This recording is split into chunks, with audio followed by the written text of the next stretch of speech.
Hi Ved, what's up? Are you looking forward to turning 22? Oh, okay.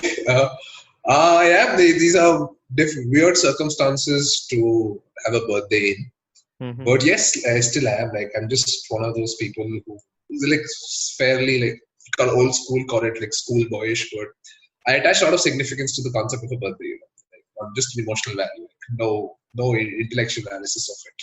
I just think it's a great way to reconnect with the people who you've met over the last year, take stock of things you've done, and in generally even you can be humble about not wanting to celebrate yourself or what you've done, right? But celebrate the milestones you've achieved or the things you've seen in the last year, and it's a good way to know that another year has passed, because otherwise things just blend one into the other. So I've traditionally always tried to have celebrations with the people I'm in touch with, and Yeah. some who I'm like vaguely in touch with, and it's always been a good time. Like, I always have a busy day and an interesting day, and usually part of some cultural activity. But this time it's going to be weird, and let me see who turns up. Yeah. And I think I've always been curious as to how you feel about birthdays because you are not on social media. Mhm. So, unlike most of the people, Uh, you are not part of the culture of wishing and countdowns and Instagram stories. And this whole, it's like almost an industry within itself, And what I find very curious about the act of birthday wishing in this day and age, especially on Instagram, is this almost self reflexive nature. So, I don't know if you're aware of it, but what happens is people usually post Instagram stories and tag the people whose birthday it is. So let's say if it were your birthday, I'd post an Instagram story and say happy birthday, Ved, then post a good picture of us, which we don't really have a lot of, but anyway, um, and tag you. And then what you would do is then you would take a screenshot of that and you would post it on your Instagram story saying that I had wished you, effectively reminding all the other friends of yours who have not wished you to do the same. So I find it peculiarly self-reflexive. And just imagine if that were to happen in the real world, where somebody came and wished you, and you went ahead and sort of blabbered to 100 different people that, look, it's my birthday and this person remembered. So you better do as well. So I just find it a little artificial, man. I mean, I know it's one of those social media Definitely. mores, but it seems outdated. Or seems almost outdated to me because that whole personal connection that a wish is supposed to have no longer sort of sustains because now you're broadcasting it in front of 100, 200, Definitely. 500 people. Definitely, I completely agree with that. I think it's one of the many reasons why I don't really agree with an impersonal presence in social media, unless it's for like communicating with like your office people or something. Hmm. But there's something I want to latch onto there. I think it's part of the larger culture of a more aesthetic prone living, right? You do things and talk to people who somehow make you feel that things are being memorable. And you're trying to live in the moment while thinking how memorable it's going to be for the future. Because you're Hmm. so excited about doing things which are display worthy rather than things that actually touch you. And one of the like how I start thinking of that is we don't have like many pictures together, right? But Yeah. just compare that to so many people to whom a way of taking stock of or a metric to judging how close you are or how well you've spent times with someone is how many visual memories or how many videos you have with them or how you can bond over looking at old pictures, right? And the Hmm. aesthetics of the relation is so important to them. Like I'll say, unlike to many people like us. Yeah. So I think that's part of a larger culture, and social media is just a reflection of it. And of course, it furthers it. And I've even heard of these videos, these video filters, right, where you can create specific birthday videos for someone's birthday that's Oh coming yes, up. yes. They are Yeah. fairly intricate. But I think it also talks about the general practice of creating memories that we have these days, where there is so much of visual content, obviously, and that can also lead to a certain amount of toxicity because I think what used to happen previously, and I think we are part of that generation that kind of experienced a bit of the pre-social media world while we were, let's say, conscious teenagers, and then we sort of entered the bandwagon of social media, so we are aware of both sides of the story.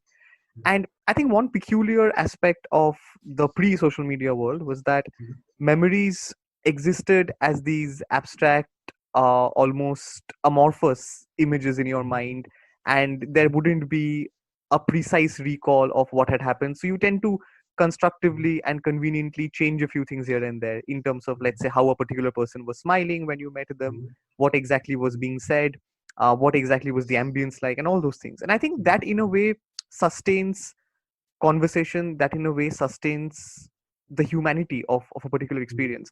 Whereas I think if you sort of take it as it is and in a way document it, when you look back on it, perhaps that charm is lost. Perhaps that ability to interpret an experience and actually relive it by making subtle alterations over the course of time gets lost when you have Facebook reminding you, oh, you took this picture on this day and this is what you were looking like. So I don't really appreciate that. No, so I also think a large reason that happens, I'll come to like why in parts I don't agree with it also, is because I think people have this tendency, with or without social media, more so with it, to lose nuance in memory, which is very important. A simple example is many a times I see people who are just making fun of somebody in the group, not because they actually take unkindly to them, but because you have a witty statement to make against them, or it's easy to make them the subject of your joke, and or just throw out a comment at them which you don't really mean. And with the passage of time, especially if you're in a hustling life, you're going to forget the nuance of the situation, and you're going to end up thinking you're putting people into blanket filters of whether someone fits into a category which you are affable to, or a group of people you are not affable to, and it becomes black and white, and you forget the nuances of your equations with people. And I think that happens a lot with memories. You forget the nuances of what you liked or don't or didn't like about the time you spent with that person. Because look, there might be a happy picture, group picture at the end of the evening, right? Where all 10 people come together and take a picture. But there's so much that went on behind the scenes. At times it's good because it makes you forget the petty which you would otherwise remember. At times it's not, because you don't remember the people like they are, but like you want to remember them. It's back to like what we've Exactly. discussed so Yes. many times, right? The theory of the extended self. So I think it cuts both ways. But more often than not, it's better to remember the nuance, because there's so many situations where the mind needs space between two events to remember nuance, right? And the minute you move from one thing to the other, and there's something every day on your Instagram or Facebook or wall or timeline, right? You immediately forget what it was exactly that went behind the creation of the memory. And you hover around Yeah. the surface of what the social media is reminding you about. Because look, the need for the reminder is that you probably have forgotten with the kind of work you're doing since it last time, since it actually happened. Yes, and I think the other aspect about wishing on social media, WhatsApp text, Facebook, whatever, is that especially on WhatsApp, it's difficult to distinguish who actually remembers your birthday and who's got an alert on Facebook or or Instagram through other people's stories and then has decided to wish you. So, I mean, of course, there are a handful of friends that you always know do remember your birthday, but beyond that, it gets a little tricky. Yeah, so one thing I find curious with is the fact that, and I don't know if this happens only with me or if you will resonate as well, but the idea that when you look back at something which is a happy experience, for me, the happiness seems to be magnified in the present. Whereas if I'm looking back at a sad experience, it seems to be much lesser. The sadness seems to be much lesser. So I don't know how that works. Maybe it's because of the fact that, in terms of a motivation basis, you tend to derive more motivation, obviously, from happy incidents. So it's more convenient to remember that things were much better than they were worse. But would you say that you'd also relate to that? Does that happen to you where you feel happier recalling a happy memory than you feel sadder recalling a sad memory? Oh, definitely does. I've been accused so many times, especially by the people who I usually meet on my birthdays and like usually give a speech to, right? That I'm overly nostalgic about things more so than other people. I'm also told that I overthink about things, which is a nice way of others saying you're too sad about things which weren't as sad, and too happy about things which weren't as happy. But I think it again it goes both ways, right? There are times where I can analyze things which like in retrospect analyze things which were sad memories and think of them as less sad as I actually felt they were at that time, and times at which, just because I'm feeling more pessimistic, I can go back to happier memories, and not to talk about the sad ones, of course. I can go back to happier memories and analyze them in a way that makes me think I was wrong to feel as elated as I felt, and that there's something like beneath the layers which I ignored completely, or that like there's an event there where there was something I should have taken away from it which I didn't, and I've repeated a mistake, or that it was wrong to feel as elated as you were, and there's something else you're missing out on. A very simple example is going out with friends when, like a lot of people feel this, going out with friends when you could have been doing something far more productive, either at your job or with your studies, right? It's a very simple example where people are engaging in leisure activities over what is their more mainstream work or activity. Yeah. And you often tend to go back to them when, say, at a time when you are right before your examination or right before a deadline. And that memory doesn't seem as happy at that moment. But then I think in retrospect, whatever we see is a function largely of where we are right now. So your current optimism will go a long way in defining how you see things in the past, or like the lack of optimism. So that just happens. And I Yeah. think the connecting that to the idea of the culture of aesthetics and visual memories, I think there's a pattern there, where people think that memory making in itself is somewhere like your moments are somewhere milestones to your equations with people, which I don't think is a good way to go about equations. Of course, it's highly subjective. Like I've hardly seen the word, but I think more in terms of what what scriptures around the world tell you, right? That it's far more reasonable and it's more profound to make equations based on how people bear witness to you in a continuity. What I mean by that is, I think equations in themselves, or like the memories you make, are not formed just as a result of that particular moment, right? I think if Mhm. I go on to a dirty street with an old friend, I will have a better time than walking across a very posh mall or a very clean boulevard in Nice in France with an absolute stranger who is not affable towards me. So I think it's largely a function of things which you've done in the past and different factors surrounding, especially the people surrounding the memory. Yeah. And there, it's important to have people, because I don't think people bond over similarities, right? Like a group of people in IIM Ahmedabad or a group of people in Harvard Law School or in the best people anywhere just because they're the most brilliant minds, or a group of underachievers somewhere won't bond over their professional or social status, right? I think people just bond and equations are formed based on like time-induced familiarity, right? And there, you just need people who are bearing eternal witness to what you're doing. Mm. And if you can infuse some kind of continuity with the people you have in your life, I think that makes for more profound memories, which the aesthetic culture completely takes away, because it seems as if you've fulfilled when there is a great picture being clicked, or when there is a look back at something you did very well in the past. It seems like there is some kind of a partial fulfillment or a complete fulfillment of your equation with that person, Yeah. or look, this is the point at which the equation was made. Whereas I don't think such inflection points matter. They can be really interesting memories, right? That's fair.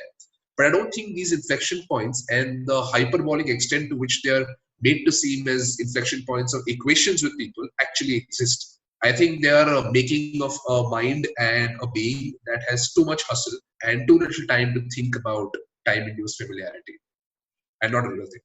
True. And I think what also happens as a result of this is that there is a glorification of the moment, but there is also an undermining of the process. The whole process with which a dynamic is formed, with which an equation is formed. But I think moving away from this slightly, so we've spoken about how memories can be abstract and how they can be revised based on the particular perspective that we have at a particular stage of life. But what about memories that are embodied in a more concrete manner? And I think you might get an inclination of what I'm talking about with respect to statues, and what's Okay. going on right now in Europe and in the United States. I remember last year in the build up to the Bengal elections, we had the bust of Ishwar Chandra Vidyasagor, Yes, which was yeah demolished, and the kind of politics it created across Bengal.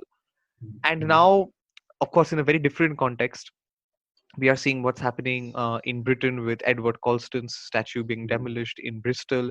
Then Winston Churchill's statue was labeled with remarks of him being a racist, and now there are a lot of statues which are protected in the Parliament Square in London. And there have been talks about finally removing the statue of Cecil Rhodes at Oriel College in Oxford, which would be a huge moment for this whole statue movement, as it were. And I mean, to what extent do you think this is legitimate? Because there are several questions here, right? There is the whole idea of how well does a statue represent history, but there is also the idea of how a particular statue triggers only certain memories of that history. And of course, the key difference to from what we were talking about earlier is that these are not lived histories. I mean, nobody lived back in the days of Edward Colston that's alive today, or Churchill, or whatever. So how do you evaluate that, and how what do you feel is that role of a statue supposed to be today? Okay, so let's take the example of say Cecil Rhodes, right? Yeah. I think connotations attached to any historical, apart from something that's factual like a document, any historical remnant like a statue or a monument changes based on the society's present sensibilities, right? Basically. For example, Cecil Rhodes is celebrated for like prime minister of that colony, the Cape colony. He's celebrated for the kind of work he did with South Africa, and the scholarships become famous. And he's celebrated for many other things, right? Same with so many statues which were erected for a very different reason. Hmm. Even the statue of say Mahatma Gandhi that's now been covered somewhere, I think in London, right? Yeah.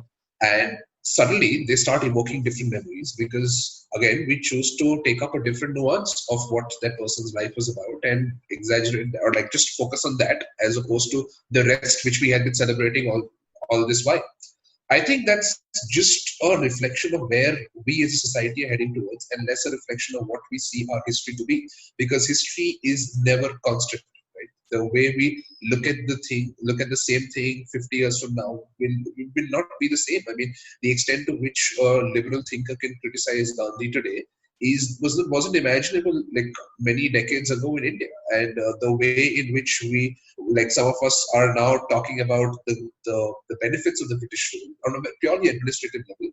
I don't think could have happened in the past. There are many things which I think with changing sensibilities we are either wiser and so able to look back upon them in a different way, or less bound by the kind of boycott or the kind of restrictions we had on us, and thus able to talk about it more, Yeah. like in a more profound way.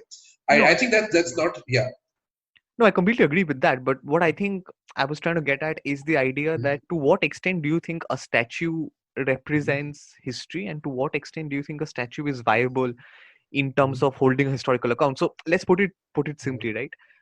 So Edward Colston's statue was removed because he was a slave owner, and there isn't much else to his legacy. But you look at somebody like Winston Churchill, and his is a much more complicated legacy to evaluate, because obviously he was a racist. Obviously, he played a huge role in triggering the Bengal famines. But also, obviously, he is a British icon in the sense that he helped rally the British forces and turn the tide of the war in several key ways. So, what do you do with more complicated legacies of this kind, which can easily fall victim to the slippery slope of activism that demands that whenever you've got a problematic figure, you've got to completely sort of airbrush them out of a particular environment and topple their statues? Oh, very simple. I think, of course, like on a theoretical level, Yeah. I think, I think we'd rather make sure that the current anguish or like the current emotions of a movement don't take away the more clinical observation, the more clinical retrospect observation of things that used to be. What I mean by that is, I think we as a species, right, and the way our societies function today, at least the developed ones, don't see things in terms of a wholesome we don't embrace the more wholesome clinical perspective or a more objective perspective of things as they are, right? When we have an emotion which we're trying to express, we just see things which either fit in with it directly or don't, especially in terms of Black Lives Matter and movements like these, the statue movement, right, which have such a set and a hyperbole purpose, which is currently peaking, right? And it's important for them to divide the world into things that help them and things that go against them, and use everything as some kind of a statement or some kind of symbolism, right? In Mm. which case, I think in peacetime, like assuming this isn't peacetime on the civil front, in peacetime, things like statues and the like bear great value to us in just as suggestions of what use of or like prompts to make people think of what used to be, right? Because I think these prompts are very important. They're entry points into us talking about, thinking about these things, right? Even Mm. so, there's a Gandhi statue here, like I would say a few kilometers away from your house, right? Which must be true for so many of us. I think the concept of a Gandhi statue doesn't mean that you look at it and you suddenly become very well aware of of a historian's perspective of what Gandhi did or what the movement or the independence movement was, right? But it's an entry point into remembering, even as you pass it every day, what your society still believes was its identity, or the basis of its foundation, or like things which we still hold true to ourselves and we hold dear as emotions. So I think that's these are very important entry points, and sometimes they suggest to an alert mind or a mind which wants to explore into it what it stands for. And someone who wants, like someone who's visiting and looks at a statue for the first time, I just want to Google Gandhi by looking at the statue. I think these are important physical suggestions, entry points to our lives, right? But having said that, I think we shouldn't want to, with no insensitivity afforded to movements like Black Lives Matter, right?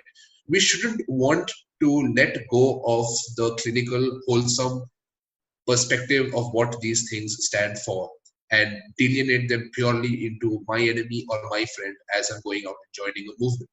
Hmm. Because, of course, the movement needs to make bold statements, and it must do it at many levels. But it can also make bold statements in terms of appreciating these things. Because look at how many people you are disenfranchising with the movement by doing something like covering up a Gandhi statue or like pulling down a Cecil Rhodes statue, which is debatable. So the minute you do things that are debatable, you are in effect disenfranchising some people from the talking point of what your main movement is, right?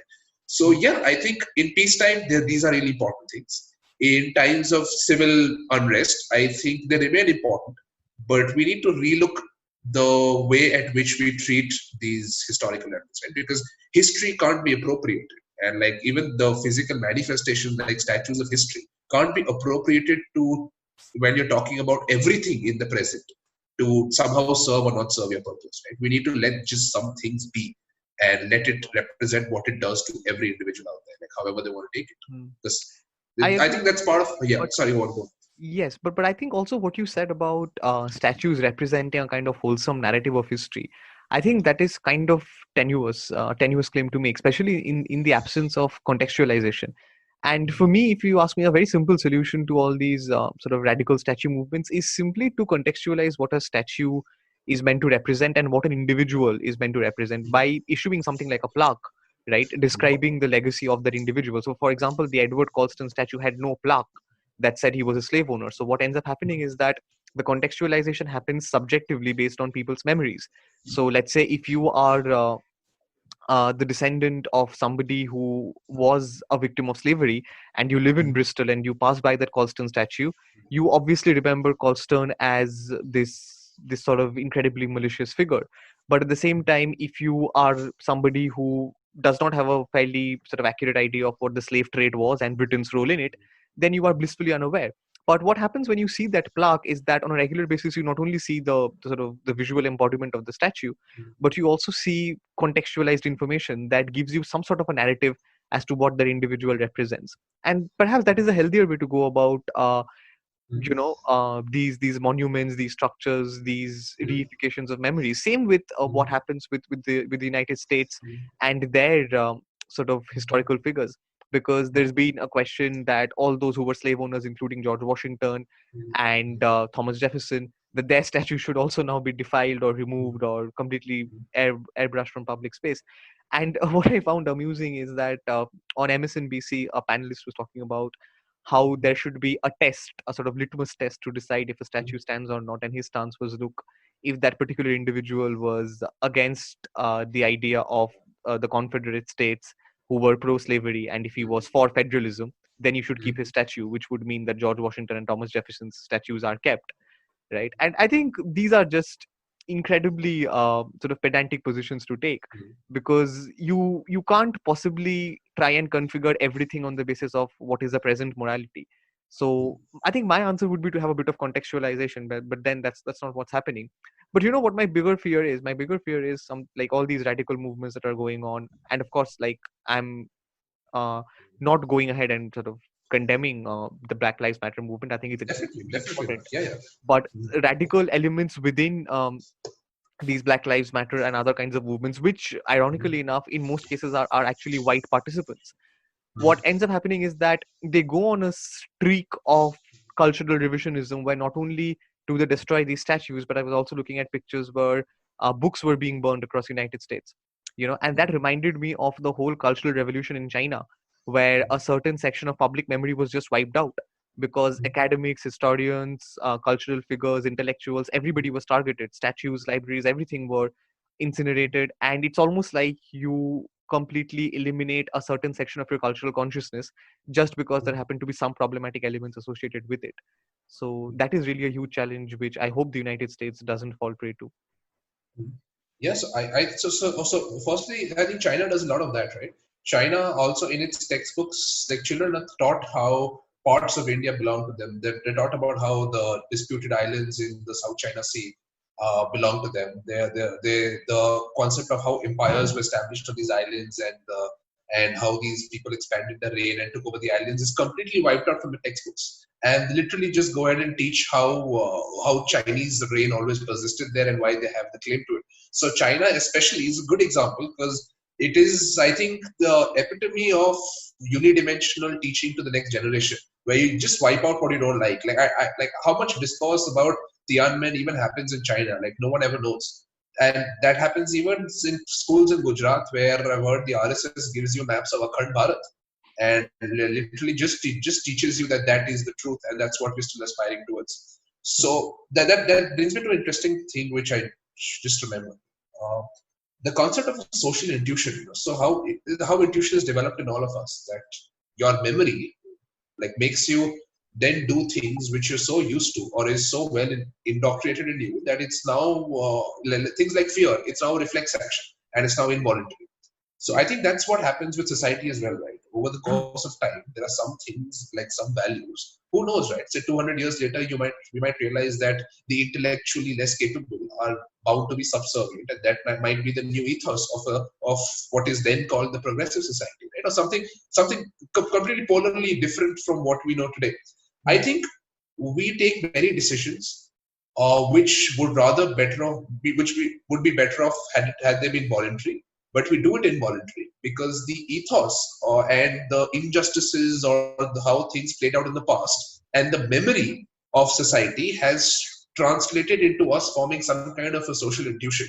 So every time there's some kind of a movement, very simple example is what we spoke about, the cancel culture, right? Where Yeah. every time there is someone being called out in sexual harassment, especially in urban India, there is an immediate reaction where you tend to side with the victim. Now, I'm not saying that's good or bad, right? Of course, like they need to be given the feeling of empowerment, but that that's just social intuition, right? You intuitively feel you want to side with it because society as a whole is going by things like Nirbhaya and how everything came to land, united in the cause of a victim, in the cause of a victim in the past, right? So that's become involuntary now, and I think that's happening with a lot of our movements. We fail to analyze things on the merits and demerits of the current, and we just bank on the intuition we had in the past. Yeah. So, and a large thing which in the US, that the intuition they're working on is fear. Like fear is one of the greatest reflex actions. A chick that's hatching out of an egg has literally no reference point, but like call it genes or past birth or whatever, it still has that reflex action of running away from a swooping eagle, right? So fear is one of the first reflex actions which come to us because it's so easy to imbibe it, to walk away from something, right?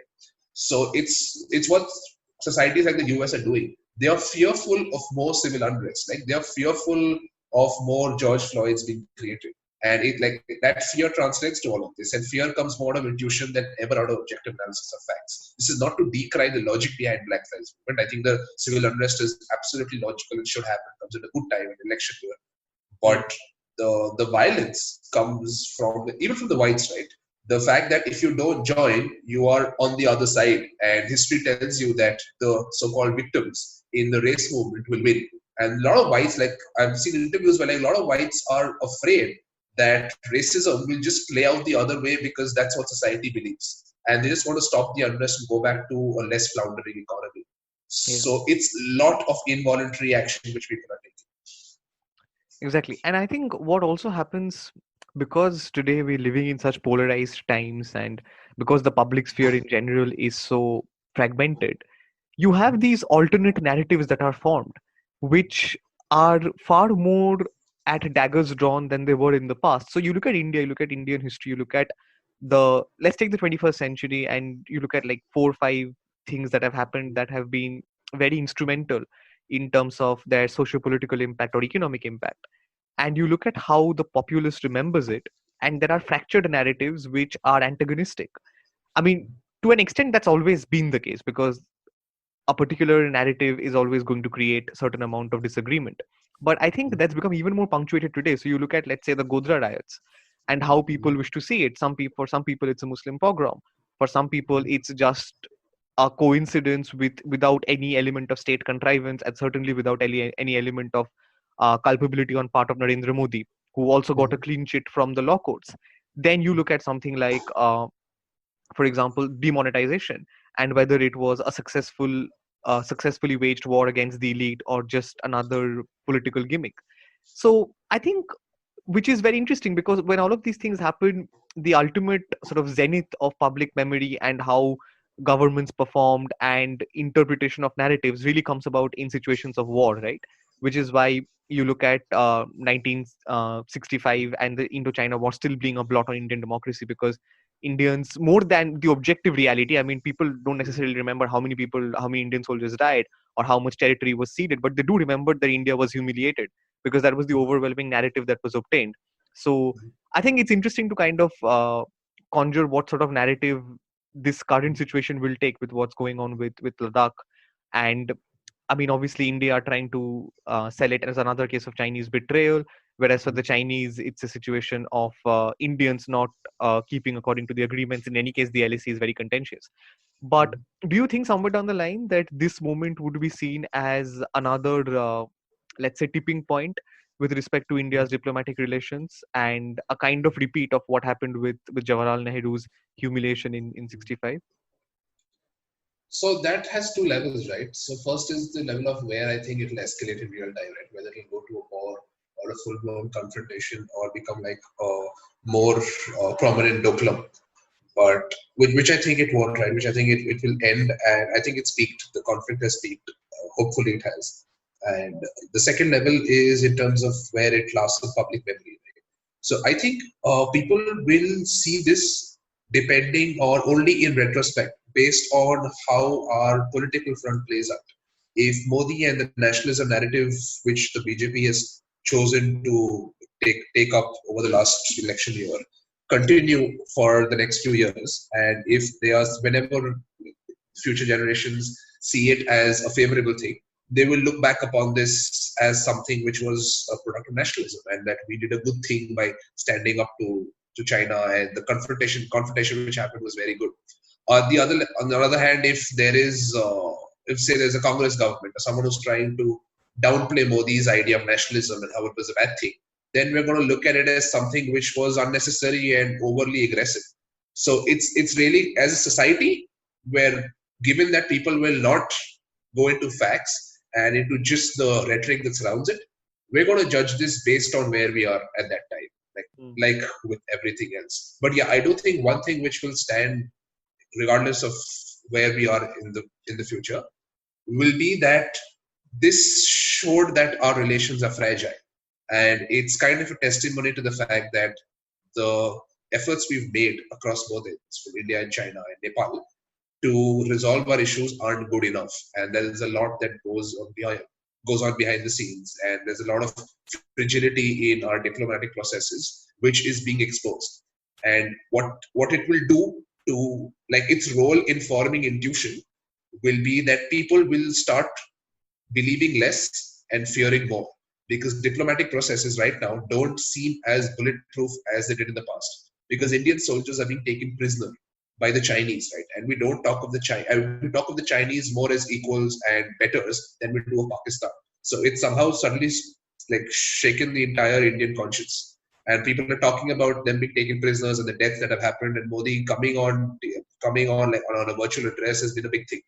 So of course, I think it will play a role, but the extent to which it lasts for posterity will depend a lot on how things pan out in the future. Right? So it's like with all building up conflicts. Like you can just say Yeah. time will tell. Hmm. So I remember Manmohan Singh making this comment when at the time when the UPA 2 was under great pressure because of all the corruption scams, and he said that history will be kinder to me than the media has been. Yeah. So I wonder if that will be the inverse with Narendra Modi, where the media perhaps has been kinder to him than history will be, with Fair. respect to what's going on about his perception. Because if you look I at it, I mean, personally, I think if this had happened under the UPA 2, Manmohan Singh would have been getting absolutely pummeled by the national media right now, but with Modi, that's not happening. So yeah, I think just as we wrap this up, what I would like to sort of bring this discussion back to is the idea of where we are going in terms of memory creation. And this is something that seems to be a trend with our episodes because we sort of keep reflecting about the possibilities of the future. And there's this beautiful line by F.W. Maitland, who was an historian at Cambridge, and he said, "What is today in the past was once in the future." So the idea that there is something that is completely untouched, that is completely out there to be shaped in whatever way you want it to be shaped, and this is irrespective of whether you are fatalistic or not, you believe in destiny or not. Do you think, given the kind of culture that we're living in right now, we are placing too much of an emphasis on the present and perhaps not contemplating enough about the future, or for that matter on the idea of what the past meant, and simply this gung-ho culture of, I need to get this done, I need to go there at this time, I need to meet this person at this time, is kind of eroding our capacities to create not only memorable events but also just create memories? Because as you said, we're in this constant loop where one event is constantly getting replaced by the other. So that shelf life that a particular event enjoys in our life is being eroded. Fair. I'll tell you. I think so. Literally, this is where I started off, right? My imagination isn't strong enough, or like good enough for me to imagine a life without many of the things that I have had, or like many of the people I have known, right? Or even the events that I have known, or to imagine things unlike what I imagine them to be. Because once you take up a particular course to imagine and think this is how it's going to be, you stick to it, and then you hustle in the present, believing that you're very secure in your imagination that that's going to come true. Or there are many people who will not imagine anything and be very happy hustling with the present, thinking that's going to lead to somewhere good or at least somewhere better. So they're transcending from the current state. I think why that's happening is that as a race, like, or as a society, right, we are essentially myopic. It's because we have too many complexities. Like human living has too many complexities. Like I don't want to like sound overly philosophical, but these complexities are like, especially the establishments we have, and like with capitalism and the innovation. So we are more of we respond to innovations more than we make them, right? So you're responding to a company's innovation, to like, say Zoom and Google Meets and the newspapers and your TV shows as innovations, and talking about them more than you're thinking of things of your own, right? Which is primarily why we are stuck in the present, and we need to think so much and work harder to live in the present, because we're not on top of things. We are responding from the bottom up, and the minute we do that, we don't afford our imaginations enough like space. We don't leave our like we don't like spend enough mental energy on knowing what's going to come, and Hmm. people don't plan, right? So I think foresight is literally a rare thing, and that's why it's so like it's so sought after, and like people rate it as a high, as a good trade, like a looked for trait. So yeah, I think that will persist, and people who do have foresight will want to, like, they're not stuck with selfish motives because they'd rather do it for themselves. So I think the selfless plus foresight combination is a very rare combination, and it happens more in large, well-structured groups or committees, or places where people from like eclectic backgrounds have come together to think of an organization's future. That's literally the only reference point I have for a group of people or an institution planning themselves out selflessly and well enough. But as a race, we're going to persist this way because it's impossible for me, like I said, with limited imagination, to be able to imagine a world where we don't hustle in the present. But the Hmm. best thing we can do, literally, is to be selfless in our imagination of the future. Because Yeah. the more we center the future, our imagination around ourselves, the more it's subject to fallibility. Okay, and that's a large discussion. And There, I just want to Yeah. throw out what. So when you made Manmohan Singh's reference, I remember Pranab Mukherjee's last interview, I think, to India Today, right? Where he was asked by a journalist, like a journalist was very energetic and excited and all, and he's asking him, what you think your legacy will be. He gives a long talk about what Pranab Mukherjee's done in the past, and he gives a statement, and Pranab Mukherjee is just smiling, and he asks him at the end, so what do you think your legacy will be? And Pranab Mukherjee says one of my favorite lines which I've ever heard from a contemporary living human being. Right? Hmm. He says that I this is a democracy, and I don't want to have a legacy because in a democracy there should be no legacies. Hmm. Right? So yeah, that's so beautiful because Yes. in a society where we are like we're basing ourselves on cooperative living, the best thing you can do for like literally even yourself is to not center the future around what you have done in the past because Hmm. that's immediately a restriction of what the future is going to Yeah, absolutely. Yeah, I think that's a beautiful point. And I think in doing so, we also need to go beyond these different identity binaries and identity boundaries that we have with respect to ideology, with respect to nationality, with respect to a certain kind of chauvinism that makes us think that since we have been viewing the world in a particular way, that is the only way in which the world is to be viewed in the future as well. So I think Ved, it's about to be midnight back in India. So happy birthday, be. and Thank you, bro. Thank and you. Thank hopefully you. the coming year will have Uh, many memories and not so many legacies for you going forward. uh, and many more episodes of That's What We Said. Oh yes, absolutely, that's for sure. Chalo, See you. See bye. you. Thank you. Bye. Bye. Bye. Hi, guys. Thank you for listening to this episode of That's What We Said. This was a rather poignant episode for me and Ved because we both really connect to the idea of memory formation, and it's something that holds a special place in our hearts. If you too feel that there are certain memories that you want to share, or just the process in which those memories were formed that you believe you'd like to tell us, please do so in the comment section. We'll be back with more podcasts in the time to come. Till then, take care.